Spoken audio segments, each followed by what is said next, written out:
Good morning students. Last class में math में 7th class में हमने पढ़ा था कि जब आपको किन्हीं दो संख्याओं को अगर आपने कंपेयर करना है तो किस तरीके से की जाएगी। हमने आपको बोला था आपको कोई भी दो अगर संख्या दी गई है आप उनको कंपेयर करना चाहते हैं तो लेफ्ट साइड से आप उनके जो डिजिट हैं उनको आप कंपेयर करना स्टार्ट कीजिए। मैं थोड़ा सा रिमाइंड करवा देता हूं। जैसे हमने किया था कि हमारे पास है 7, फॉर एग्जांपल हमारे पास है 7 6 5, जैसे बोल दिया 7 6 5। एक हमारे पास ये है, सेकंड वन हम यहां पे लिख सकते हैं 7 6 3। हमने इन दोनों को कंपेयर करना है तो कंपेयर हम कैसे कर सकते हैं। मैंने बोला था कि लेफ्ट साइड से राइट आप जो इसके डिजिट्स हैं उनको कंपेयर करना स्टार्ट कीजिए। जैसे हमारे पास पहले 7 है, दोनों इक्वल है, कोई डिफरेंस नहीं है दोनों के अंदर। आप इन दो वर्ड्स को देख के कंपेयर नहीं कर सकते कि इनमें कौन बड़ा है और कौन छोटा है। उसके बाद हम अगर इसके बाद नेक्स्ट को डिजिट को अगर आप कंपेयर करते हो, ये 6 है, ये 6 है, हम इन दोनों को देख के हम कंपेयर नहीं कर सकते, हम पता नहीं लगा सकते कौन सी छोटी है कौन सी बड़ी है, क्योंकि दोनों डिजिट सेम है। ओके, नेक्स्ट मूव करते हैं। नेक्स्ट हमारे पास यहाँ 5 है, यहाँ 3 है। यहां से हम पता लगा सकते हैं कि जो 5 है वो 3 से बड़ा होता है। इसका मतलब ये हुआ कि ये टर्म बड़ी है और ये टर्म छोटी है। इसी तरीके से अगर हमारे पास डिजिट 3 से ज्यादा है, 4 हैं, 5 हैं, 6 डिजिट अगर हमारे पास हैं तो उनको हम कैसे कंपेयर करेंगे। एग्जांपल के लिए हमारे पास ये दो टर्म हैं, अब हमने इनको कंपेयर करना है। जैसे मैंने आपको बोला था सबसे पहले नंबर ऑफ डिजिट्स इनके सेम होने चाहिए। देखिए 1 2 3 4 5, यहाँ पे 1 2 3 4 5 इनके जो डिजिट है 5 हैं वो बिल्कुल बराबर हैं। अब हम इनको कंपेयर कैसे करेंगे। जैसे मैंने बोला था लेफ्ट साइड से स्टार्ट करेंगे, इस साइड से इसको कंपेयर करना स्टार्ट करेंगे। पहले हमने 8 को 8 के साथ कंपेयर किया, 8 बिल्कुल सेम है। आप 8 को देख के आइडिया नहीं लगा सकते कौन सी टर्म बड़ी है कौन सी टर्म छोटी है। ठीक है, नेक्स्ट की तरफ मूव कीजिए। नेक्स्ट हमारी है 6, देखिए दोनों सेम है, इनको भी देख के हम ये आइडिया नहीं लगा सकते कि कौन सी टर्म छोटी है कौन सी टर्म बड़ी है। Okay, no issue. अब हम और आगे मूव करते हैं। ये 7 है, ये 5 है, यहां पे डिफरेंस क्रिएट हो गया। तो इसी डिफरेंस के बेस पे हमें ये पता लगेगा कि कौन सी टर्म छोटी है कौन सी बड़ी है। तो ये 7 जिसका बड़ा है वो टर्म बड़ी है, ये टर्म छोटी है। अब इससे आगे जो डिजिट लिखे हुए हैं उनको आपको कंपेयर करने की जरूरत ही नहीं है। यहीं से आपको आइडिया लग जाएगा जहां पे डिफरेंस क्रिएट हो गया फर्स्ट टाइम वही टर्म बड़ी होगी। जिसका टर्म बड़ा, जिसमें डिफरेंस ज्यादा होगा, जो बड़ी टर्म है, वहीं से हमें ये चीज आइडिया लग जाएगी कि ये टर्म हमारी बड़ी है। इस तरीके से आपने किन्हीं भी दो टर्म को आपने कंपेयर करना है। ओके, जैसे यहां पे इन्होंने बोल दिया कि जो 7 है वो बड़ा होता है 5 से, तो यहीं से हम इस चीज का आइडिया लगा सकते हैं।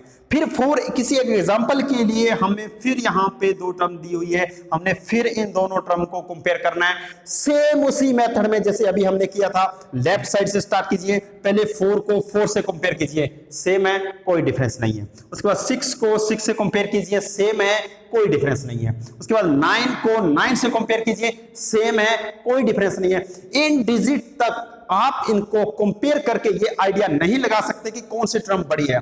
उसके बाद नेक्स्ट आता है हमारे पास 8 और 7, यहां पे डिफरेंस क्रिएट होता है। तो यहां पे जो टर्म बड़ी है वो ही बड़ी होगी। ये 8 जो डिजिट है वो बड़ा है, इसका मतलब ये पूरी टर्म बड़ी है और ये छोटी है। अब इसके बाद के जो डिजिट है उनको कंपेयर करने की जरूरत ही नहीं है। यहां पे 8 हमारे पास बड़ा है, 7 छोटा है, इसका मतलब ये पूरी की पूरी जो टर्म है वो बड़ी है। जैसे यहां पे ये चीज मेंशन की हुई है। ओके, नेक्स्ट में जो आज हमारा एक न्यू जो टॉपिक है वो ऐड हुआ है, ordering of ascending and descending order. आप हमारे पास जो डिजिट लिखे हुए हैं उनको हमने असेंडिंग और डिसेंडिंग में हमने उनको सेट करना है, तो कैसे करेंगे। असेंडिंग का मतलब क्या होता है, डिसेंडिंग का मतलब क्या होता है, ये चीज पहले मैं आपको क्लियर कर देता हूं। देखिए, we can arrange the number in ascending और डिसेंडिंग ऑर्डर। जितने भी नंबर आपको दिए हुए हैं, जितनी टर्म आपको दी हुई है, उसको आप असेंडिंग और डिसेंडिंग में आप उनको लगा सकते हैं, उस ऑर्डर में आप उनको लिख सकते हैं। What is ascending order.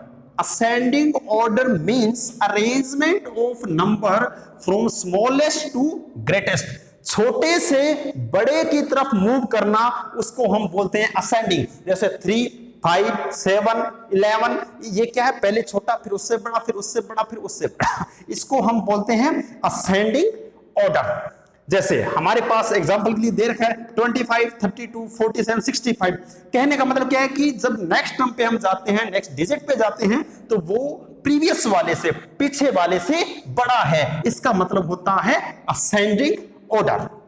Then next है डिसेंडिंग ऑर्डर। डिसेंडिंग ऑर्डर का मतलब क्या होता है?